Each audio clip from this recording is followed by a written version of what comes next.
খুব ভালো লেগেছে। হ্যাঁ হ্যাঁ হ্যাঁ হ্যাঁ হ্যাঁ হ্যাঁ অ্যাকচুয়ালি এইরকমটা না থাকাটা আমার মনে হয় বেটার ছিল। এই জায়গাটা ভালো লাগেনি, এই জায়গাটা আসলে এটা আগে হয়ে আসছে, সেটাই তুলে ধরা হয়েছে। এখন মনে হয় না আমাদের সমাজে এরকম আছে। হ্যাঁ সেটাই। এই তো এই ধরনের ছবি হলে দেখি। আর বিশেষ করে গতবার দেখেছিলাম প্রিয়তমাটা খুব ভালো লেগেছিল। এখন এটা দেখলাম, এটাও ভালো লেগেছে। ডিফারেন্ট কি পেলেন? এটা ডিফারেন্ট দেখলাম, একটা মা ছেলের যে একটা সম্পর্ক, কেন এটা এতদিন তারা বিচ্ছিন্ন ছিল, সেটা বাবা যখন লাস্টের দিকে বলল, তখন এইটা ছিল প্রিয়তমার থেকে মা ছেলের যে একটা সম্পর্ক ছিল, এটাই ডিফারেন্ট ছিল ওটা। হ্যাঁ হ্যাঁ সেটাই সেটাই। হ্যাঁ হ্যাঁ। যদি শাকিব খানের সাথে তার বাবা মার সাথে মিল হতো তাহলে ছবিটা হয়তো অনেক ভালো লাগতো। শেষ মুহূর্তে এসে আমাদের অনেক কান্না পেয়েছে। আসলে শাকিব খান মারা যাওয়াটা, রাজকুমার মারা যাওয়াটা, এটা আসলে আমরা মেনে নিতে পারছি না। অন্য কেউ হলো ভালো হতো, মা হিসেবে যায় নাই।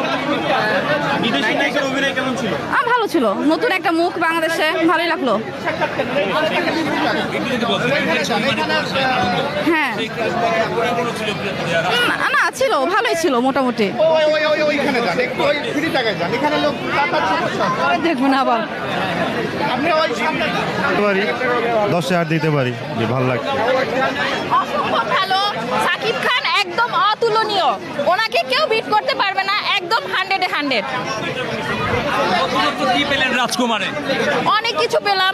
উনি ওনার নিজেকে এক্সপেরিমেন্ট করছে, এক্সপ্লোর করছে, আরো আগায় যাক, আরো হয়। আমি বারবারই বলতেছি, বরাবর বলতেছি, অতুলনীয়। শাকিব খানকে কেউ বিট করতে পারবে না। সুপারস্টারই। 9.5 এরকম। নতুনত্ব কি পেয়েছেন আপনি? নতুনত্ব সব কিছু মিলিয়ে নতুনত্ব।